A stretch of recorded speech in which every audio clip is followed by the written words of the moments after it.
Bonsoir et merci de nous ouvrir vos portes pour une rencontre exceptionnelle, une rencontre qui a déjà changé des milliers de vies, peut-être la vôtre ce soir. Installez-vous confortablement.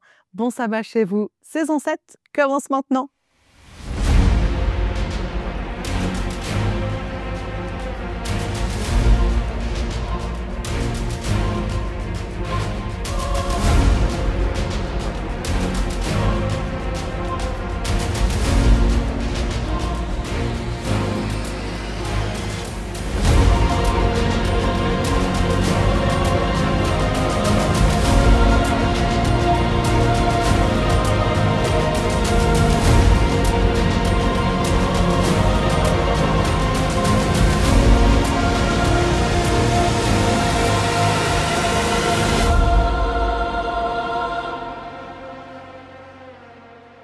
Bienvenue à tous, vous, amis de Dieu. C'est classe ça, être amis de Dieu, de l'univers. Vous ne trouvez pas? Vous vous dites peut-être que je suis un peu présomptueuse. Amis de Dieu, carrément. Mais oui, dans la Bible, Jésus appelle ses amis ceux qui font sa volonté. Et sa volonté depuis la création du monde, c'est qu'on sépare ce jour de sabbat pour être avec lui. Et c'est justement ce qu'on fait. Alors bienvenue et savourons ce moment entre amis.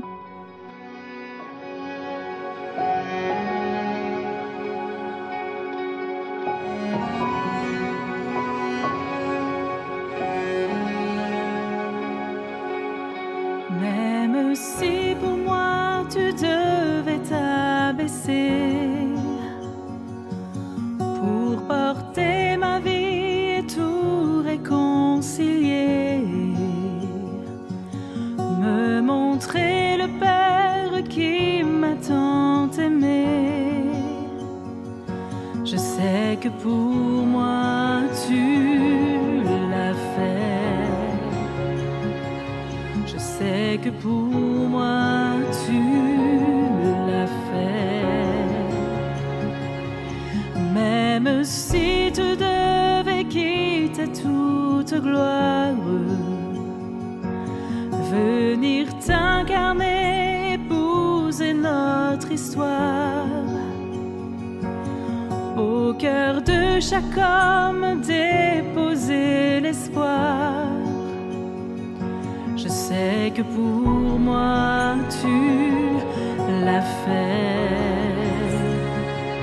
Je sais que pour moi tu l'as fait.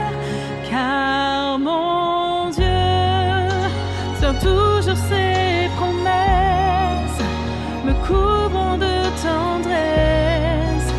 Voici quel est mon Dieu. Car il fait toutes choses nouvelles, sa grâce est éternelle. Il a ouvert les yeux, voici quel est mon Dieu.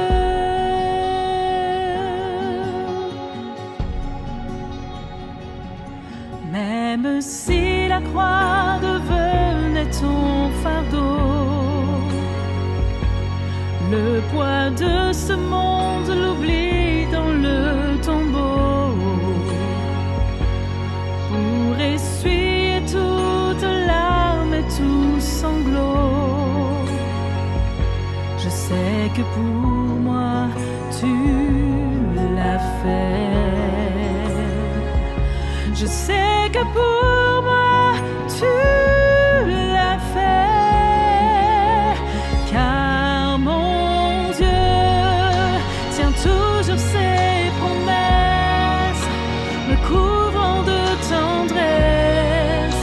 Voici quel est mon Dieu. Car il fait toutes choses nouvelles, sa grâce est éternelle. Il a ouvert les cieux, voici quel est mon Dieu.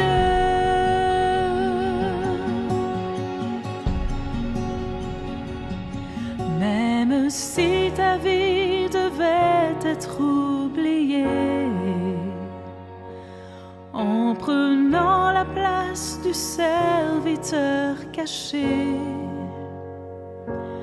pour que je revive en ta fidélité. Je sais que pour moi tu l'as fait.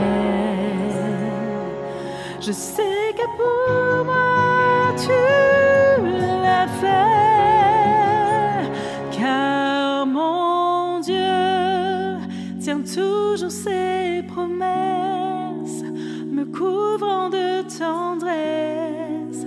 Voici quel est mon Dieu, car il fait toutes choses nouvelles.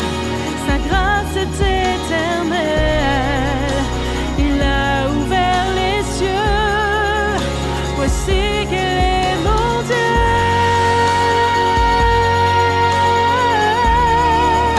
Voici quel est mon Dieu.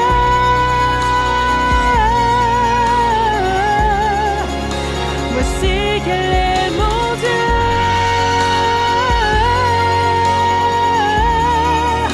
Voici quel est mon Dieu.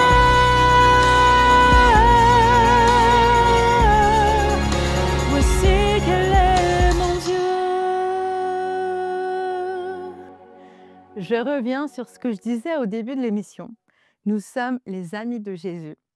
Au même titre que Marthe, Marie, Lazare et ses disciples Pierre, Jean, etc. Et surtout, Jésus est notre ami. La question n'est pas notre lien avec Jésus, mais plutôt ce que nous faisons, la valeur que nous lui donnons. Et oui, sommes-nous de bons ou de mauvais amis? On a tous un ami qui nous est un peu plus proche que les autres. Mais on a aussi autour de nous cet ami qui a un comportement un peu douteux, qu'on ne comprend pas bien au point qu'on se demande si c'est vraiment un ami. Qui sommes-nous pour Jésus? L'ami fidèle ou celui qu'il faut se méfier? On préfère tous faire partie de la première catégorie. Mais ce soir, on va parler de la deuxième catégorie d'amis. Ce soir, on parle de Judas et de son baiser hypocrite. Que peut-on apprendre de cela pour nos vies? Écoutons.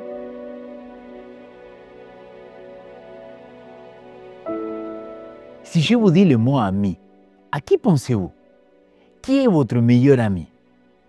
Peut-être un ami d'enfance, un collègue ou quelqu'un que vous avez fréquenté à la fac? Qui n'a jamais eu un ami? Quelqu'un de très proche? Au moins un. Je ne vous parle pas simplement, tu sais, de ces camarades que vous entendez bien. Je vous parle d'un vrai ami, un ami intime.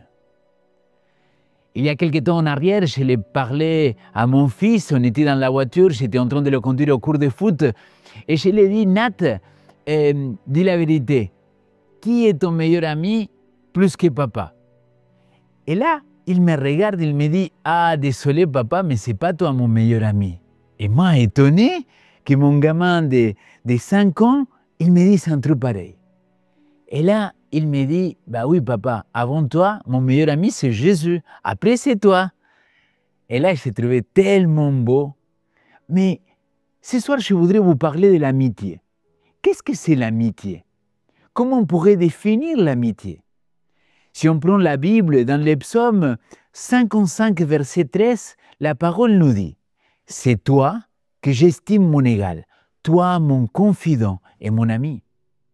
Si on prend encore un autre texte qui se trouve dans le livre des Proverbes, la Bible nous dit « L'ami est un ami en tout temps. Dans les malheurs, il se montre un frère. » Proverbes chapitre 17, verset 17. Qui ne voudrait pas trouver un ami comme ça, n'est-ce pas? Que dans les malheurs, il se trouve un frère, une sœur pour chacun de nous. Le dictionnaire, il nous dit l'amitié est un sentiment très fort et profond qui font que deux personnes s'attachent l'une à l'autre par un lien solide d'affection. C'est plus que de la sympathie, la camaraderie, l'affinité. L'amitié génère l'échange, des confidences, un partage des projets, des espoirs, des joies, des peines. Vous voyez pourquoi je vous dis que je ne veux pas parler de n'importe quel ami ou dans n'importe quel sens de l'amitié, mais dans cette définition qu'on vient de voir. Aristote et Platon, à l'époque, il écrivait que l'amitié par excellence repose sur un choix libre et réciproque des deux hommes égaux en vertu qui décident de passer leur vie ensemble. L'amitié est un acte et un choix réciproque accompagné de plaisir. Bah oui, la principale différence entre l'amitié et la famille, c'est que ta famille, tu ne la choisis pas. Tu viens dans ce monde et tu fais partie d'une famille. Mais tes amis, Dieu nous a donné la possibilité de pouvoir les choisir. Alors, je reviens sur cette question-là. Qui est ton meilleur ami? Peut-être tu penses à ces chants-là. Quel ami fidèle et tendre, nous avons Jésus-Christ. Et oui, je sais, c'était un poil faux. Mais l'important, c'est pas ça. L'important, c'est que je voudrais reprendre les paroles que mon fils il a dit. Papa, mon meilleur ami, c'est Jésus. Et toi, est-ce que tu pourrais dire que Jésus, il est ton meilleur ami? Moi, je crois que oui. Mais la question, c'est que l'amitié, c'est quelque chose de réciproque. Ça ne va pas simplement dans un sens. Ça va, mais ça vient aussi. Et imagine que là où tu es, dans ton salon, chez toi, Jésus-Christ, il est là, avec toi. En réalité, tu ne devrais pas l'imaginer, parce qu'il est avec toi. Et nous le croyons que le Saint-Esprit, il est avec nous en ces moments. Mais qu'il te pose cette question-là, et qu'il te dit, mon ami, pourquoi tu es venu? Mon ami, quelles sont tes intentions dans notre amitié? Quelle serait votre réponse à cela? En tout cas, c'est sûr que pour notre Seigneur Jésus-Christ, l'amitié, c'était quelque chose de très important. D'ailleurs, même dans l'Ancien Testament, on peut voir que l'Épître aux Hébreux, il nous dit qu'Abraham, il était considéré comme un ami de Dieu. L'amitié, c'est quelque chose d'important. Et pour Jésus-Christ, quand il est venu sur terre, l'amitié était très importante aussi. Et d'ailleurs, si je te poserais la question, à qui tu penses comme ami de Jésus? Sûrement, tu penserais à Pierre, à Lazare, à Jean, à Jacques, n'est-ce pas? Mais je ne suis pas sûr que vous êtes prêts à entendre dire que Judas, il était l'ami de Jésus. Parce que sincèrement, quand on pense à Judas, on pense tout de suite au traître, n'est-ce pas? Mais ce soir, je voudrais ouvrir une petite parenthèse. Réfléchir ensemble. Et si Judas avait été l'un des amis de Jésus? Tu penses que je suis fou? Avant que vous arrêtiez la vidéo, en passant à un autre, parce que vous dites Léo, il est devenu hérétique, apostate, laissez-moi vous lire un passage qui se trouve dans la Bible. Matthieu chapitre 26, verset 50. Dans la version d'Hervé, oui, cette version assez ancienne, le texte, il dit, « Et aussitôt s'approcha de Jésus, et il dit, « Je te salue, Rabbi. » Et le baisa avec empressement. Et Jésus lui dit, « Mon ami, pourquoi es-tu venu? » Est-ce que Jésus-Christ, il y a un hypocrite en traitant Judas d'ami? Pourquoi il a dit « mon ami » ? Ne me dis pas que c'est tout simplement parce que Jésus le considérait comme un tel, car nous avons vu l'importance que les choix, et même à l'époque de Jésus, c'était un choix réciproque, des deux côtés. C'est pour ça que je reviens sur ma question. Et si Judas avait été l'ami de Jésus? Je vous propose d'imaginer pendant quelques minutes que vous n'avez aucune connaissance par rapport à qui était Judas. Et je vous invite à découvrir ce personnage de Judas, parce que finalement, c'est l'un des disciples qui va faire une rencontre avec Jésus-Christ. Mais s'il était l'ami de Jésus, pourquoi il est passé d'ami à traître? Alors, premièrement, revenons sur le nom de Judas. Le nom de Judas, il vient de l'hébreu et le nom signifie que le Seigneur soit loué, que le Seigneur soit célébré. Dites-moi si ce n'est pas un nom magnifique. Aujourd'hui, c'est un nom qu'on n'utilise plus. Et d'ailleurs, dans la langue hébraïque, Jude, Judas ou le royaume de Juda, tous les trois, ils symbolisent la même chose. C'était la même racine, c'était le même mot. C'est un prénom très beau. Mais bien sûr, imagine qu'aujourd'hui, ma fille, elle vient me dire, papa, je vais te présenter mon futur mari, il s'appelle Judas. Je vais dire, bah non, c'est un traître. Bah, parce que le nom, il y a une connotation. Mais à la base, Judas, il veut dire que ton nom soit célébré, que ton nom soit loué. Alors, comment cet Judas-là, il est devenu ce personnage-là? D'ailleurs, dans le Nouveau Testament, il y a au moins 6 autres personnages qui s'appellent Judas. Le problème avec Judas et sa trahison, c'est qu'il nous a fait oublier qui était. Première chose que je voudrais dire, c'est que Judas était un des 12, qui avait fait des miracles, des grandes choses, et qu'il avait traîné, qu'il avait partagé des repas, des marches, des miracles pendant 3 ans et demi avec Jésus-Christ.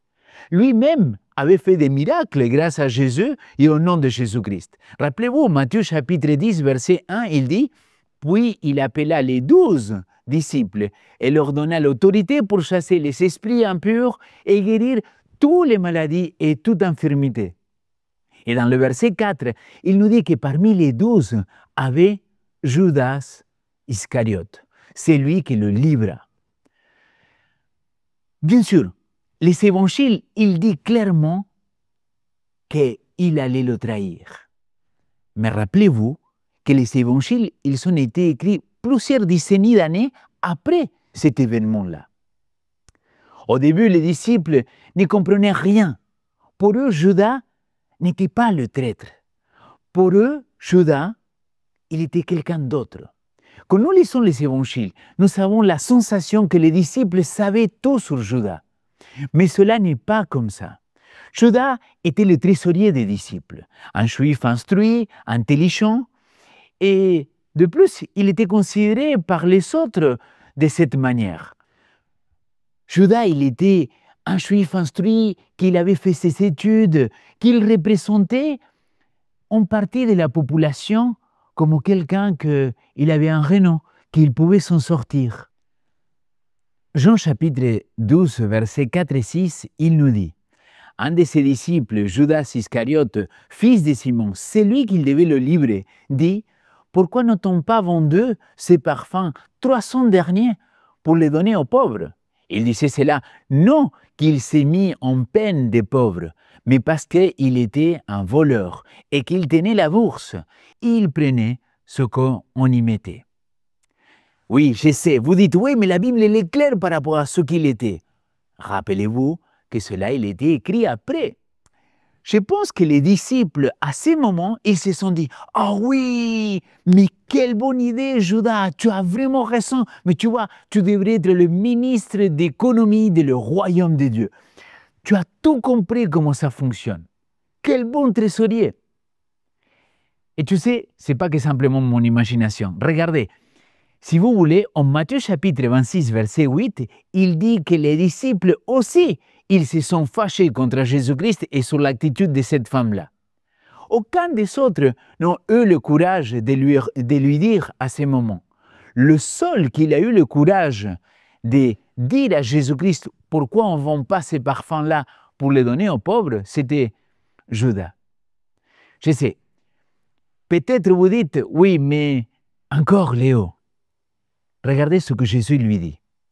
Ce que tu as fait, fais-le promptement. Mais aucun de ceux qui étaient à table n'y comprit pourquoi il disait cela.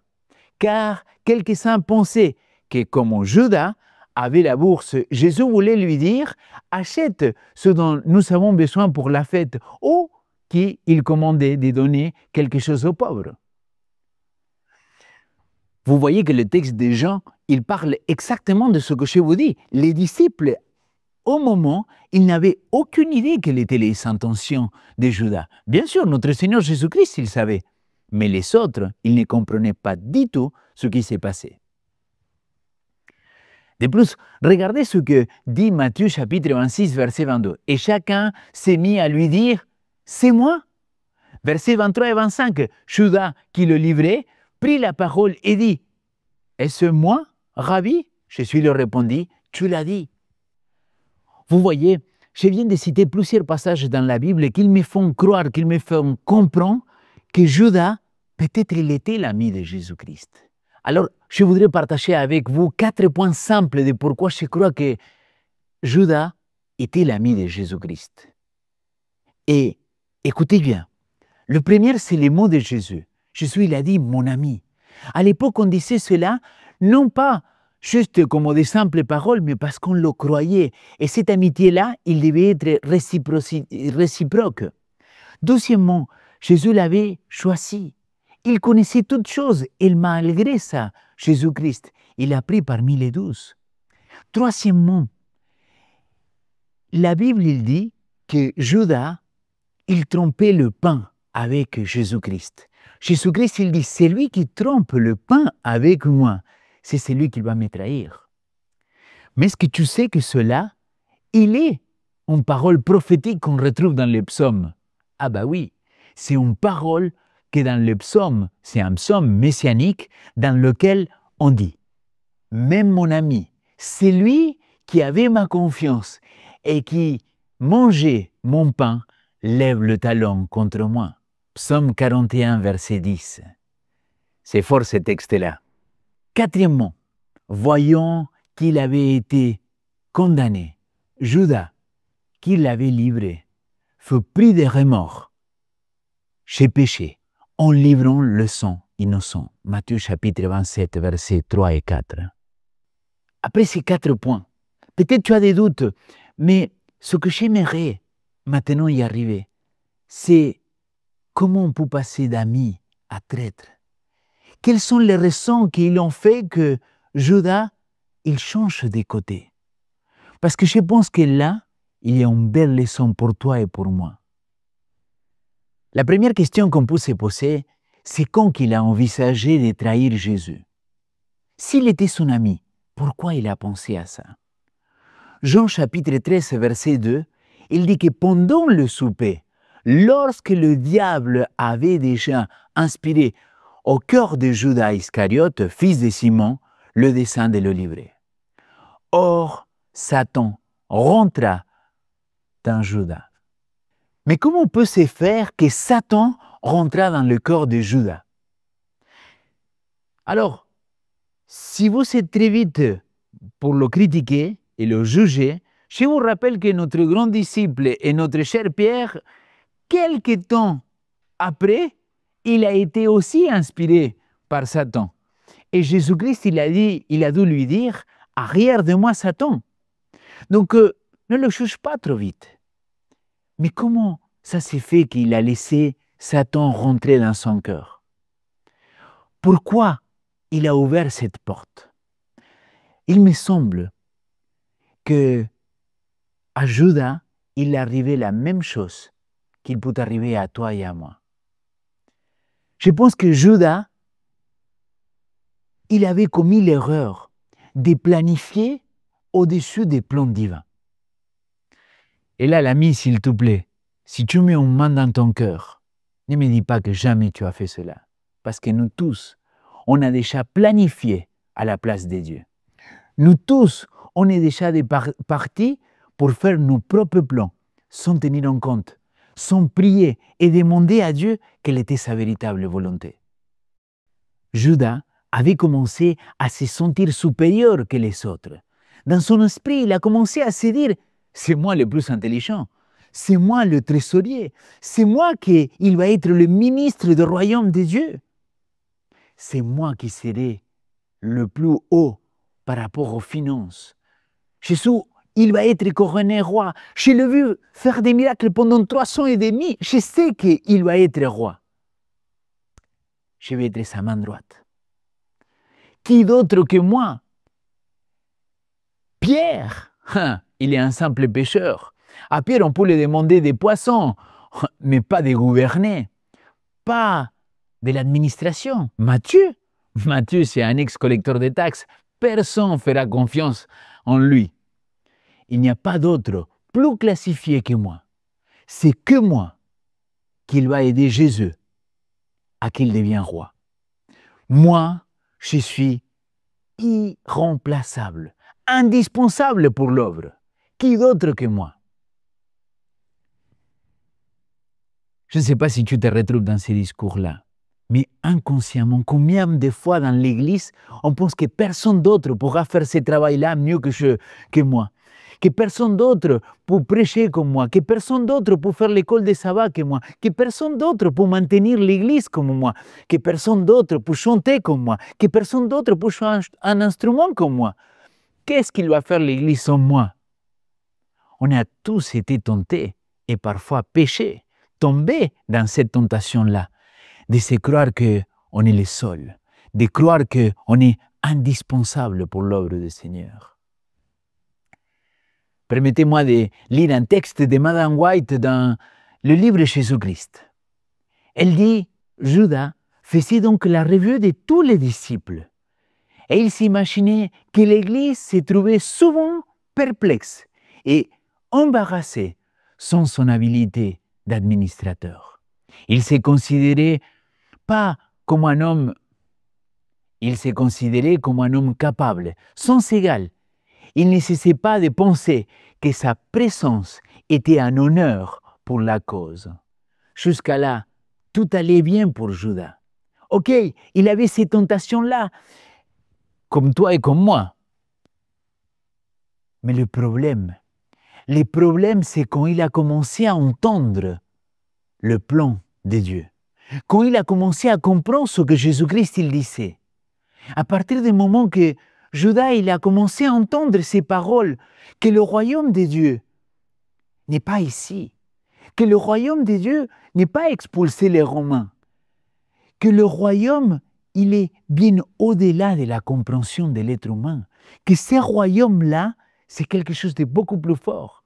Quand il écoutait qu'il faut être le dernier si tu veux être le premier, qu'il faut être le plus petit pour devenir le plus grand, qu'il aura des persécutions à cause du nom de Jésus, je pense qu'il a commencé à se dire, c'est quoi ça?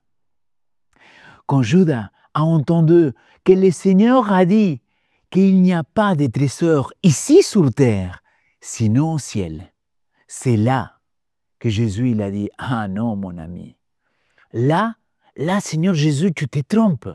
Tu n'es pas venu ici pour ça. Tu es venu pour chasser les Romains. Tu sais quoi? Je vais te donner un coup de main. Je vais faire passer mes plans au-dessus des siens. Je vais faire passer mes plans au-dessus de celui de Dieu. C'est là le grand problème. Judas voulait un royaume ici sur terre immédiatement. Il voulait la reconnaissance ici sur terre et non dans le ciel. Mais le fait d'être ami de Jésus, le fait d'être proche, il les fait croire qu'il avait le droit de dire comment faire et comment gérer les affaires de Dieu. Qu'il avait le droit d'avoir des explications, qu'il avait le droit d'avoir de la reconnaissance ici. Et le Seigneur l'a demandé, mon ami, pourquoi es-tu venu? Et c'est la même question qu'il te pose à toi et à moi. Chaque fois que tu viens proche de Dieu, chaque fois que tu viens à l'église, chaque fois que tu es en train de faire quelque chose pour le Seigneur, je pense que c'est une question légitime que Jésus-Christ te pose à toi et à moi. Mon ami, pourquoi es-tu venu? Pourquoi tu es là? Quelle est ta véritable motivation? Est-ce que comme Judas, tu cherches à faire tes propres plans? Est-ce que comme Judas, tu cherches tout simplement à faire ce que toi tu as envie? Est-ce que tu cherches la reconnaissance? Est-ce que tu cherches non-stop? Quand on te dit merci, merci, merci pour qui tu es, merci pour ce que tu fais. Finalement, ce n'est pas notre Seigneur Jésus-Christ que dans cette parabole, il nous invite à dire on est tous des serviteurs inutiles. Quel amour celle de Jésus. Même s'il savait que Judas venait pour le trahir, il lui demande encore une fois, mon ami, pourquoi es-tu venu? Es-tu sûr de ce qu'il te motive à faire cela? Et c'est la même question pour chacun de nous aujourd'hui. Je t'invite à prendre un petit moment avec notre Seigneur. Que le Saint-Esprit, il puisse venir te ramener cette question que Jésus il a posée il y a 2000 ans à Judas. Mon ami, pourquoi es-tu venu? Parce que c'est beau dire que Jésus-Christ, il est notre meilleur ami. C'est beau dire que l'ami fidèle, nous avons Jésus-Christ. Mais quelles sont tes intentions dans cette amitié-là? Est-ce que tu es venu chercher des reconnaissances pour ton ministère? Est-ce que tu es venu chercher de la communion sincère avec lui? Est-ce que tu es peut-être plus amoureux des succès que de servir? Es-tu venu pour avoir des trésors? Quelles sont les véritables motivations? Jésus-Christ aujourd'hui, il te pose cette question, à toi et à moi. Mon ami, pourquoi es-tu venu? Oh, quel ami fidèle et tendre nous avons en Jésus-Christ, toujours prêt à nous entendre, à répondre à notre cri. Il connaît nos défaillances, nos chutes de chaque jour, sévère en ses exigences. Il est riche en son amour. Wow, oh, oh, wow, oh, oh, wow, wow, oh, wow, oh, oh, oh, oh, wow, oh, oh, wow, wow. Oh, quel ami fidèle et tendre nous avons en Jésus-Christ, toujours prêt à nous apprendre à vaincre en comptant sur lui. S'il nous voit vrai et sincère à chercher la sainteté, il écoute nos prières et nous met en liberté. Oh, oh, oh, oh, oh, oh, oh, wow, wow, wow, wow, wow, wow, wow. Go, Jimmy.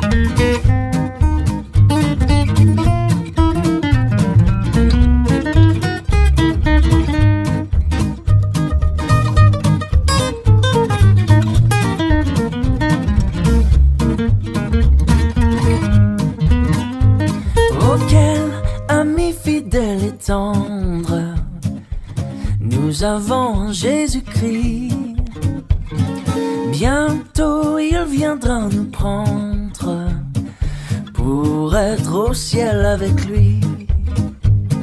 Suivons donc l'étroite voie en comptant sur son secours, car bientôt nous aurons la joie, yeah, de vivre avec lui toujours.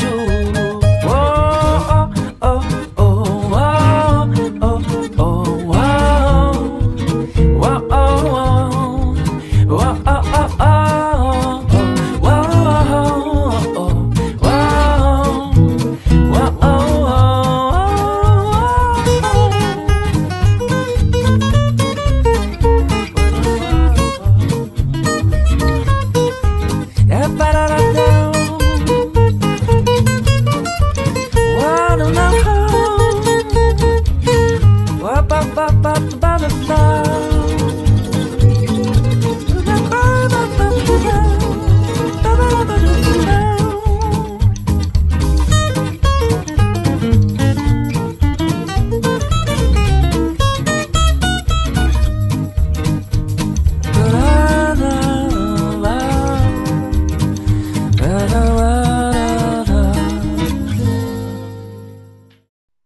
Je pense que cette question-là, elle m'a fait beaucoup réfléchir.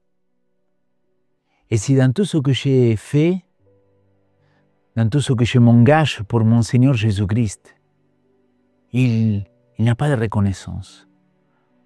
Et si dans tout ce que j'ai fait, il n'y a pas de merci. Et si dans tout ce que j'ai fait aujourd'hui, il n'y a pas de garantie que ça va très bien se passer ici, est-ce que je serai quand même prêt à le servir jusqu'à la mort? Moi, ce soir, je voudrais prier pour que son Saint-Esprit, il vienne nous interpeller. Que le Saint-Esprit, il puisse venir nous montrer comment servir notre Seigneur Jésus-Christ. Pas comme moi je le souhaite, mais comme lui, il sait que je dois me mettre à son service. Prions ensemble. Père éternel, nous voulons te demander pardon pour toutes ces fois dans lesquelles nous sommes passés d'amis à traîtres.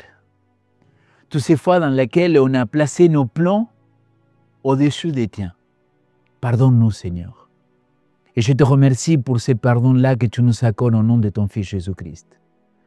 Mais Seigneur, ce soir, nous ne voulons pas regarder à l'autre, nous voulons se regarder soi-même et te dire que nous appelons ton Saint-Esprit pour qu'il vienne nous convaincre des péchés, des justices et des jugements.